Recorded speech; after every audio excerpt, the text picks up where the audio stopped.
Bienvenidos a este nuevo bloque de Poder y Dinero aquí en Americano Media. Estamos entrevistando a Fernando Marengo, con quien estamos básicamente focalizando en la cuestión de la crisis bancaria, las repercusiones que está teniendo, qué escenario podemos esperar. Como ustedes saben, siempre la tensión entre estabilidad de precios y la estabilidad financiera. Cuando los bancos centrales tratan efectivamente de luchar contra la inflación, sube la tasa de interés y eso a menudo hace crujir el sistema financiero. Cuando le torna liquidez a los bancos, eso genera más actividad económica, ahí puede sufrir la sociedad por el lado de la inflación. Siempre hay, lamentablemente, que uno trata de buscar el equilibrio, pero siempre caemos en escenarios de estas características. Por eso es tan interesante entender la visión que tiene Fernando al respecto. Santi, había quedado una pregunta pendiente, ¿verdad?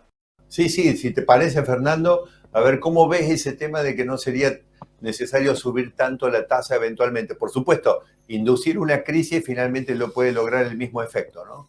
A ver cómo A es. ver, básicamente los bancos centrales, como planteaba Sergio, lo que buscan para controlar la inflación es subir la tasa de interés, porque cuando subís la tasa de interés lo que estás haciendo es incrementando el costo de oportunidad de consumir. La gente en vez de consumir, cuando ve que hay una tasa interesante, prefiere ahorrar en el margen. Eso le saca crédito a la economía y cuando le sacás crédito le sacás poder de compra, con lo cual desacelerás actividad económica y de esa forma los bancos centrales buscan controlar la inflación. Ahora, en el medio de una crisis financiera o una eventual crisis financiera, veremos cómo sigue, pero claramente que tiene impacto, que va a ser recorte de crédito de bancos regionales y recorte de la capacidad prestable en la medida que la gente, para bajar el riesgo de sus ahorros depositados en un banco, compra bonos del tesoro. Todo esto te afecta a crédito. Entonces te afecta a actividad económica. Al mismo tiempo que si la gente se siente de alguna forma insegura, posiblemente siga aumentando la oferta laboral como ocurrió en los últimos 3 meses. Esto te podría ayudar a controlar también los salarios que vienen desacelerando, pero el mercado está ansioso porque desaceleren más rápidamente. Ahora de nuevo, el Banco Central lo que hace es subir la tasa o la Fed. ¿Para qué? Para lograr ese efecto. Si hay desconfianza, bueno, ese efecto te lo hace solo el mercado y ya no necesitas tanta suba de tasa por lado de la Reserva Federal para controlar la inflación.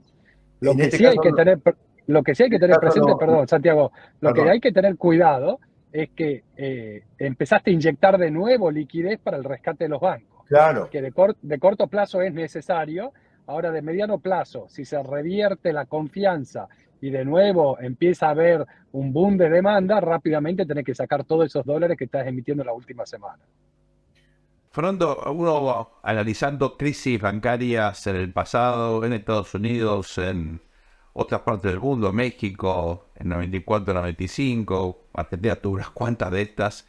Lamentablemente hay un riesgo y esto es que termine siendo pagada sobre todo por el contribuyente. Es decir, que en definitiva esto le cuesta al erario público, es decir, a los contribuyentes que directa o indirectamente financiamos a los gobiernos.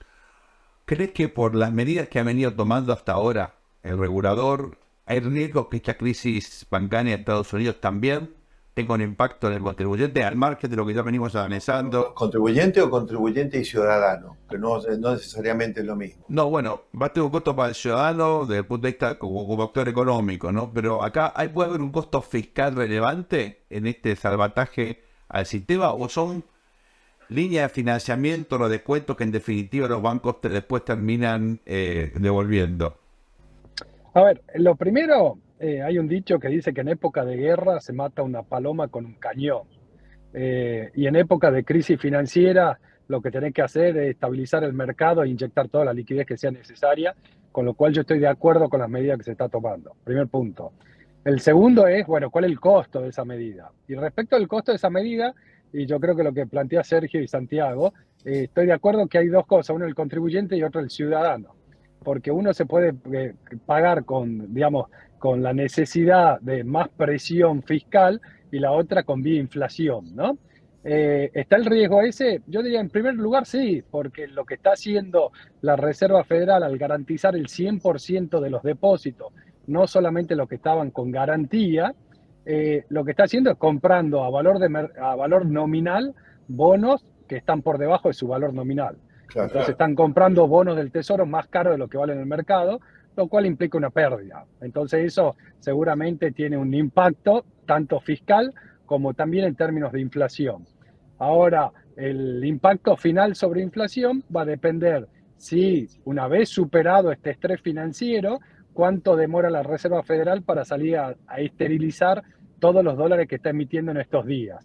Donde de nuevo, si vemos la experiencia reciente, yo diría que en 2000, con la pandemia, tanto el Tesoro como la Fed reaccionaron rápidamente, inyectaron liquidez, pero que después se durmieron cuando tenían Claro. que sacar los dólares excedentes y hoy lo estamos pagando con inflación en todo el mundo, incluyendo Estados Unidos, algo que no veíamos hace 40 años, ¿no? Fernando, mezclando con la política, nosotros aquí en Poder y Dinero, junto a Sergio y a Fabián, veníamos, digamos, viendo cómo parecía, digamos, que la Fed y en general el gobierno, aunque sé que a ustedes les gusta pensar que son independientes, iban acomodando cómo parecía que iba a bajar el ritmo de aumentos de las tasas, buscando un poco como asegurar un soft landing para la época en que haya que ir a votar. No obstante, siguiendo la lógica o la dinámica que me puedo imaginar a partir de tus dichos, la realidad es que en una de esas la Fed termina teniendo que recoger liquidez en el momento en que empieza ya la etapa de las primarias, ¿no? O sea, va retrasando los tiempos. A ver, a mí no me gustaría pensar que son independientes el Tesoro y la Fed, o los bancos centrales en general, sino que me gustaría que fuese así. Claro.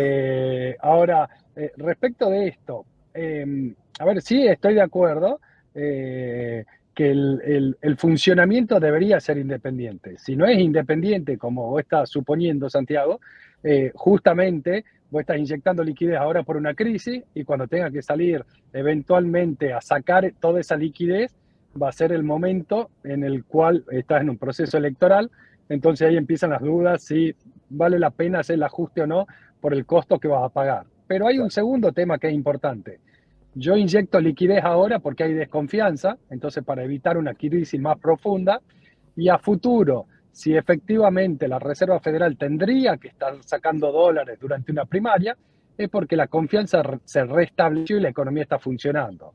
Obviamente, siempre la política quiere que la economía vaya todo lo rápido que puede, y eso se termina pagando en inflación. Tenemos la experiencia de América Latina y lamentablemente los últimos 2 años a nivel mundial también.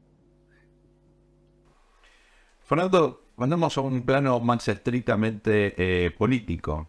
Hemos visto aquí que al margen de, bueno, el Banco de California, el First Republic, el Signature, hay un conjunto de bancos regionales que están obviamente hoy en la mira, que pueden experimentar situaciones parecidas a las de estos 3 bancos y efectivamente están demandando políticas de salvataje, apoyo para poder navegar esta crisis. ¿Hay un riesgo aquí de hiperconcentración del sistema financiero por lo que esto significa para el consumidor del sistema, para el ciudadano promedio de Estados Unidos?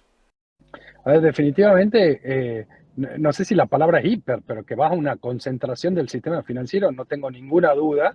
Y eso es uno de los impactos que vas a tener en la actividad económica. Digamos, cuando uno va al interior en Estados Unidos, estos bancos regionales son importantes para dar financiamiento a economías regionales.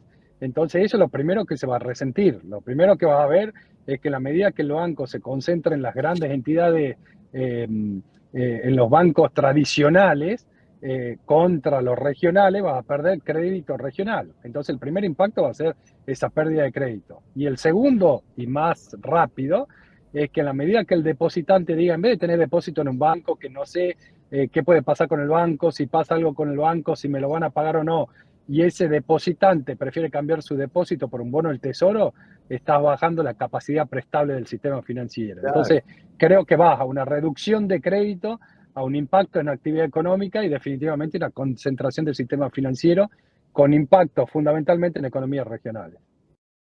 ¿Esta crisis puede tener algún efecto contagio más allá de los Estados Unidos o el caso del Credit Suisse fue algo muy específico, teniendo en cuenta lo que vos marcabas, y es que venía atravesando una crisis ya de largo plazo? A ver, lo primero, espero que no haya contagio de deseo, que no haya contagio dentro de Estados Unidos, porque una crisis financiera es muy costosa, básicamente porque el sistema financiero es un intermediario, es una entidad que intermedia entre los ahorros de un sector de la economía contra los demandantes de crédito. Entonces, cuando vos tenés un problema del sistema financiero, impacta en todos los que tenían ahorros excedentes, que no es un sector, sino es toda la economía. Entonces, la forma en la cual se transmite la crisis financiera es muy, muy doloroso, muy costoso. Y creo que, de nuevo, la Reserva Federal en esa línea y de corto plazo lo que está haciendo es lo correcto, de tratar de tranquilizar al depositante, de decir, yo pago todos los depósitos, no se preocupen, no hay una crisis financiera. Que se extienda a otros países, a ver, de nuevo, yo diría más que por el impacto de Silicon Valley Bank, en realidad yo lo que pienso es que es la suba de tasa de interés. Toda esta gente que venía planteando que sigamos subiendo la tasa hasta que baje la inflación, no tienen en cuenta lo que se llama el lag de la política monetaria. El impacto de una suba de 25 puntos básicos hace un año es casi insignificante. Ahora, cuando ya te subí casi 5 puntos la tasa de política monetaria y lo voy perpetuando en el tiempo, bueno, eso empieza a afectar la rentabilidad, el costo de financiamiento, los márgenes y, de nuevo, el sistema financiero, a ser un intermediario, termina afectando a los ahorristas, a los depositantes o a los que tienen ahorro excedente. Entonces creo que la forma de transmisión es por la suba de tasa. Muchísimas gracias por tu ayuda, por tu participación, por tu explicación. La verdad que fue fabuloso tenerte aquí en Poder Dinero. Muchas gracias. Muchas gracias, Fernando. Un placer. Muchas gracias por llamar. No se vayan, te volvemos luego de esta muy breve pausa con más Poder y Dinero aquí en Americano Media.